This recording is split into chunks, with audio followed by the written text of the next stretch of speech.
घने जंगल से कुछ दूरी पर एक छोटा सा गांव था। गांव के छोर पर एक कच्चा सा घर था, जहां दो भोले भाले लोग रहते थे, समझी और उसकी गर्भवती पत्नी मोही। जीवन में धन दौलत तो कम थी, पर दिलों में अपार प्रेम और सुख था। समझी रोज सुबह अपनी पुरानी साइकिल लेकर शहर में मजदूरी करने जाता था। कभी कभी रात तक लौट आता तो कभी अंधेरा हो जाता। दिन भर मोही घर पर अकेली रहती, लेकिन अकेलापन उसे सताता नहीं था, क्योंकि उनके साथ रहता था एक काला बंदर। वह बहुत चालाक और वफादार था, मानो घर का सदस्य ही था। मोही का हर पल ध्यान रखता। कभी चूल्हे के पास बैठ जाता, कभी खेतों के पास पहरा देता, कभी घर के आसपास अजनबी को देखते ही शोर मचाता। दूसरी तरफ शहर का एक सर्कस वाला उस बंदर की बहादुरी और समझदारी के बारे में सुन चुका था।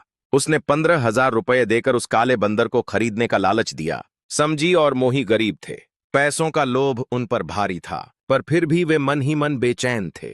क्या सच में हमें इस सच्चे साथी को बेचना चाहिए? इसी दुविधा के बीच दिन बीतते रहे।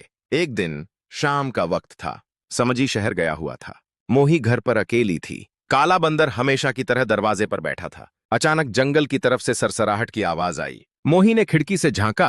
कुछ शिकारी जंगल से निकलकर उनके घर की तरफ बढ़ रहे थे। वे हाथों में बंदूक और भाले लिए हुए थे। ऐसा लग रहा था कि वे किसी जानवर की तलाश में घर तक पहुंच गए हैं। मोही घबरा गई। उसका दिल तेज धड़कने लगा। उसने तुरंत काले बंदर को आवाज दी। बंदर ने उसकी आंखों में भय पढ़ लिया और समझ गया खतरा पास आ चुका है। शिकारी घर तक पहुंच गए और दरवाजा खटखटाया। टप टप टप। मोही ने उत्तर नहीं दिया। शिकारी दरवाजा तोड़ने ही वाले थे कि पीछे से अचानक जोरदार आवाज आई। खर खर। काला बंदर तेजी से छलांग लगाकर उनके बीच जा खड़ा हुआ। शिकारी चौंक गए। एक साधारण बंदर से ऐसी उम्मीद नहीं थी, पर वह सिर्फ बंदर नहीं था, मोही का रक्षक था। वह एक पतली सी लाठी उठाकर शिकारियों पर टूट पड़ा।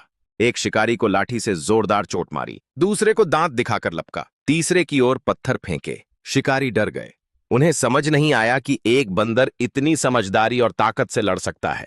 भागो! एक शिकारी चिल्लाया, और कुछ ही क्षणों में सभी शिकारी जंगल की ओर भागते हुए गायब हो गए। मोही सुरक्षित थी। उसकी आंखों से आंसू बह निकले। वह कांपती आवाज में बोली, धन्यवाद मेरे रक्षक।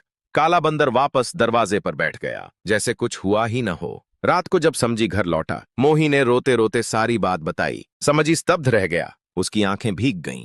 वह बंदर के सामने गया, उसे गले लगाया और बोला, हमने तुम्हें बेचने के बारे में सोचा था, लेकिन आज तुमने हमें सिखा दिया कि दोस्ती धन से कहीं बढ़कर होती है।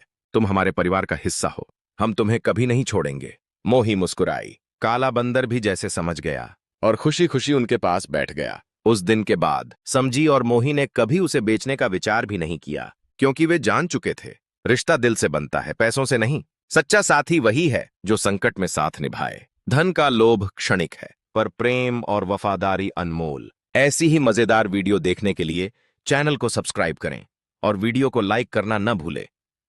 धन्यवाद।